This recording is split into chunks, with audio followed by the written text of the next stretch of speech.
बिस्मिल्लाहिर्रहमानिर्रहीम। अस्सलाम वालेकुम नादरीन, आप यूट्यूब और फेसबुक चैनल देख रहे हैं। मैं राना उसैर हूँ। नादरीन, इसराइल की तरफ से ये दावे किए जा रहे थे, ये कहा जा रहा था कि ईरान के बाद उनका अगला टारगेट पाकिस्तान होगा और वो पाकिस्तान पर हमलावर हो जाएंगे। इस तरह की कुछ स्टेटमेंट्स जो हैं वो इसराइली प्रोफेसर्स की तरफ से जो हैं वो सामने आ रही थी। अब वही हुआ है जिसका डर था। रात के बहुत बड़ी ब्रेकिंग न्यूज़ आ रही है जिसको इंडियन मीडिया तक रिपोर्ट किया जा रहा है, और वो खबर क्या है, क्या ब्रेकिंग न्यूज़ है, वो सारा कुछ तो हमने आपके सामने रखना है। लेकिन उसका मुकम्मल तौर पर इस वक्त पोस्टमार्टम करना बहुत ज़रूरी है कि अब आखिर होने क्या जा रहा है। ईरान जंग के बाद एक नए जंग का तिबल जो है भजा है, और इसराइल का पाकिस्तान के खिलाफ कौन सा खौफनाक तरीन मनसूबा जिसको एग्जीक्यूशन जिस पर वो करने जा रहे हैं, इस हवाले से तमाम तर डिटेल्स मैंने बमा हकाइक और बमा सबूत आपके सामने रखनी है। कुछ मैंने और मेरी टीम ने इसके ऊपर कुछ वर्किंग की है। जाहिर है कोई हवा में हम खबर आपको नहीं दे रहे कि उधर से खबर आ गई उधर से खबर आ गई। 3 दिन से लगातार हम इस खबर को देख रहे थे, उसका पोस्टमार्टम कर रहे थे, इस पर हम जो है वो सबूत इकट्ठे कर रहे थे। तो अब हम इस काबिल हुए हैं कि हम आपको वीलॉग के जरिए तमाम खबरें जो है वो आपके सामने वन बाय वन रखें। और फिर दूसरी जानिब हमारी बहादुर पाक फौज ने नेतन्याहू के जिस तरह से अब होश उड़ा कर रखती हैं, वो सबसे ज्यादा इंपॉर्टेंट है कि इसराइल तो धमकियां दे रहा था, पाक फौज ने आखिर ऐसा क्या कर दिया कि अब अमेरिका से लेकर इसराइल तक, न सिर्फ इसराइल बल्कि अमेरिका तक अब हमारे टारगेट पर आ गए हैं। ऐसा क्या कर दिया है, तमाम डिटेल्स तमाम तफसीलात आपके सामने रखी जाएंगी। लेकिन आगे बढ़ने से पहले आप सबसे मेरी दरख्वास्त है कि हमारे इस चैनल को ब्लॉक किया जा रहा है इसराइल में और दीगर कंट्रीज में, जाहिर है हम उनको एक्सपोज कर रहे हैं, तो ज्यादा से ज्यादा आपने चैनल को सब्सक्राइब करना है, लाइक करना है, शेयर करना है, ताकि हमारी वीडियोस जो हैं वो आप तक पहुंच सकें। तो जनाब शुरू करते हैं खबरों का सिलसिला कि इस वक्त सूरत हाल किस जानिब जाती हुई दिखाई दे रही है। देखिए, ईरान के बाद अगला टारगेट पाकिस्तान है। ये पाकिस्तान के ऊपर कुछ इल्जाम भी लगाए जा रहे थे, लेकिन पाकिस्तान के पास सलाहियत मौजूद है। अब ये कि ट्रंप के साबका एडवाइजर हैं और आजकल अपना पॉडकास्ट करते हैं, उन्होंने अपने पॉडकास्ट में दावा किया और उन्होंने कहा कि पाकिस्तान पर कौन सी बड़ी आफत आने जा रही है। क्या ये अमेरिकी साजिश होगी या फिर इसराइली साजिश होगी? उन्होंने बताया कि इसराइली साजिश होगी।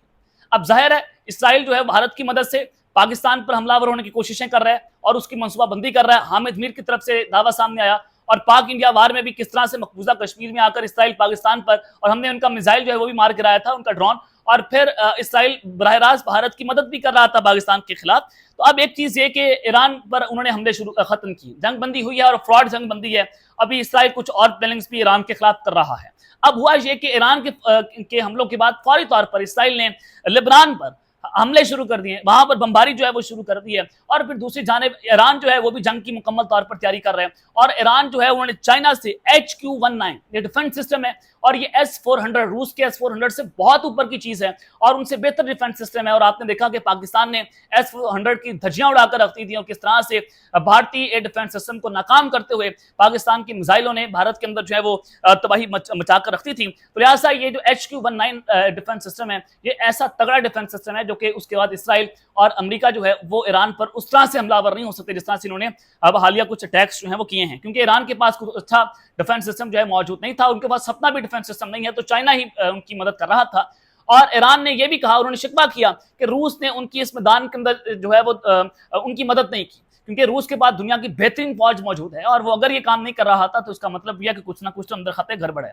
और फिर चाइना ने पाकिस्तान की बहुत मदद की, इसमें कोई दो राय नहीं है कि पाकिस्तान और इंडिया की वार में चाइना की जो स्टैंडिंग थी वो किस तरफ थी। उन्होंने भारतीय जारियत की मजम्मतें भी की और पाकिस्तान की फौजी मदद भी की। अब ट्रंप के जो एडवाइजर हैं उनकी जानिब से जो दावा किया गया है वो अब तक का सबसे बड़ा दावा है, और आप अंदाजा करें कि ये चीजें इस कदर खराब होती चली जा रही हैं कि ईरान के बाद अगला टारगेट पाकिस्तान का। ट्रंप के एडवाइजर कहते हैं कि नेतन्याहू ने कहा, उनकी स्टेटमेंट ये है कि ईरान के बाद हमें सबसे ज्यादा प्रॉब्लम जो है वो पाकिस्तान से। नेतन्याहू कह रहे हैं कि हमें सबसे ज्यादा प्रॉब्लम जो है वो पाकिस्तान से। और यूएस के जो इंटेलिजेंस रिपोर्ट आई है, जो उनकी रिपोर्ट है, उसने कहा कि पाकिस्तान ICBM जो है वो बना रहा है, जिसको इंडियन मीडिया भी रिपोर्ट कर रहा है। ICBM है क्या? ये इंटरकॉन्टिनेंटल बैलिस्टिक मिसाइल सिस्टम है, और इसमें होता यह है कि आमतौर पर जो पाकिस्तान के पास मिसाइल है उसकी 2025 रेंज है, और वो इसराइल तक पहुंच सकते हैं, इसमें कोई बात नहीं है। वो इसराइल को तबाह बर्बाद भी कर सकते हैं। लेकिन जो ICBM है, जिस पर इंडियन मीडिया कहता है कि new nuclear threat, Pakistan developing intercontinental ballistic missile that could hit US says report. अब ये जो रिपोर्ट है इंटेलिजेंस रिपोर्ट, जिसको टाइम्स ऑफ इंडिया भी रिपोर्ट कर रहा है कि एक नया न्यूक्लियर थ्रेट जो है वो इस खत्ते में आ गया है, क्योंकि जो ICBM है वो तो न्यूक्लियर वॉर हेड जो है वो भी اس کو بھی ٹرانسفر کر سکتا ہے, اس کو بھی لے جانے کی اس کے پاس صلاحیت ہے, اور اس کی جو رینج ہے وہ 12,000 کلومیٹر تک ہے, یعنی کہ پاکستان امریکہ تک بھی پہنچ سکتا ہے. اب ظاہر ہے ہم یہ نہیں کہہ رہے کہ ہمارے تعلقات ہوں گے, بہتر تعلقات ہونے چاہیے, اور سفارتی تعلقات, پاکستان کی سفارتکاری بہت کامیاب ہے. ہمارے فیلڈ مارشل بھی جس طرح سے ڈونلڈ ٹرمپ کو مل کر آئے اور جس طرح سے ڈونلڈ ٹرمپ نے ان کا استقبال کیا, وہ اپنی مثال آپ ہے, اور پاکستان جو ہے وہ اس خطے کی سب سے طاقتور ترین ایک ملک بن کر ابھرا ہے. ہمارا دفاعی نظام, ہماری جو دفاع تھا بھارت کے خلاف, جو ہم نے آپریشن کیا اور ہم نے بھارت کو جس طرح سے ناکو چنے چبوائے, اس کے بعد پاکستان کی امپورٹنس مزید بڑھ گئی.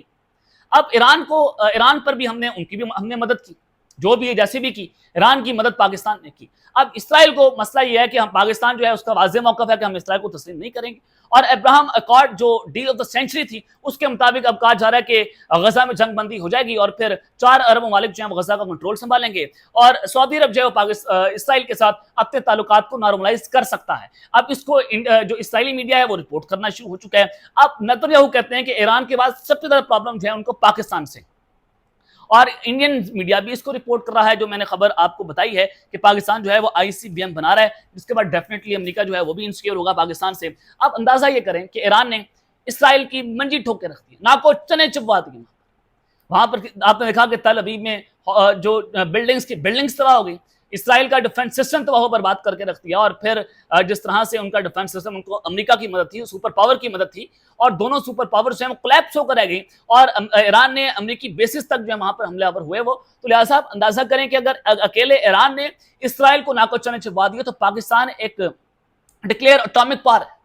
پاکستان کی فوج آپ جانتے ہیں, ایئر فورس جس طرح سے بھارت کی منجی ٹھوک دی, ہم نے S-400 تک ان کا ناکام بنا کر رکھ دیا. رشیا ٹیکنالوجی میں بہت آگے ہے, ڈیفینیٹلی رافیل طیارے ہم نے گرائے, اس کے شیئرز جو ہیں انٹرنیشنل مارکیٹس میں گر گئے, کیونکہ رافیل طیارے کو بہت اس کا ایک بڑا نام ہے. اگر ہم نے ٹاپ کی ٹیکنالوجیز جو ہے ہماری فوج نے انڈیا کی تباہ و برباد کر کے رکھ دی, تو اندازہ کریں تو اسرائیل کس کھیت کی مولی ہے پاکستان کے لیے. کیونکہ ایک تو ہم جو نیتنیاہو کہتے ہیں, ایک تو پاکستان جو ہے سوچیں ان کا حال کیا کرے گا. گریلا وار کی صلاحیت ہمارے پاس موجود ہے, انٹیلیجنس وارفیئر ہمارے سے بہتر کوئی لڑ نہیں سکتا, پراکسی وار ہمارے سے بہتر آپ نہیں لڑ سکتے, جنگوں کے اندر ہماری صلاحیت آپ جانتے ہیں کہ ہمیں جنگوں کے علاوہ ہمیں آتا کیا, ہم تو نعرہ تکبیر لگاتے ہیں, ہم تو جنگ کے اندر کود جاتے ہیں, اور ہمارے لوگ بڑے شوق کے ساتھ اپنی فوج کا ساتھ دیتے ہیں ساری صورتحال کے اندر. تو پاکستان کی صلاحیت ہے, چاہے وہ پہاڑی علاقے میں ہو, چاہے میدانی علاقے میں, دھوپ ہو, چھاؤں ہو, گرمی ہو, بارش ہو, طوفان ہو, پاکستان کی فوج جو ہے وہ ہمارا بختیار ہے. اور اسی وجہ سے فیلڈ مارشل عاصم منیر کی طرف سے بھی کہا گیا کہ ہم بھارت کی اجاراداری اس خطے میں قائم نہیں ہونے دیں گے, اور پاکستان کی فوج ہر خطرے کے لیے ہمارا وقت جو ہے وہ تیار ہے. تو آپ اندازہ کریں کہ پاک فوج نے کس طرح سے نیتنیاہو کے ہوش اڑا کے رکھ دیے ہیں کہ ایک ICBM intercontinental ballistic missile جس کی رینج 12,000 کلومیٹر تک. تو لہٰذا اب انسیکیورٹی تو ان کی بنتی ہے کہ اسرائیل پاکستان کے نشانے پر آ رہا ہے, اور اب دیکھیں کہ جو اب یہ منصوبہ بندی تو کریں گے کہ ایران کے بعد پاکستان کو اگلے نمبر پر رکھنا ہے, تو اسرائیل اسی وجہ سے بھارت کی مدد سے پاکستان پر حملہ آور ہونے کی کوششیں کرے گا. تو اب یہ جو خبریں میں نے آپ کو دی ہیں مکمل نچوڑ دی ہے آپ کو, جو ہم نے اس کی ریسرچ کی تھی, جو چیزیں آپ کے سامنے میں نے رکھی ہیں, یہ انٹرنیشنل میڈیا بھی اب اس کو رپورٹ کرنا شروع ہو چکا ہے. اب تک کے لیے اتنا ہی, اپنا خیال رکھیے گا, اور اس سے اپنے لازمی حل رکھنا ہے. اللہ نگہبان. پاکستان زندہ باد.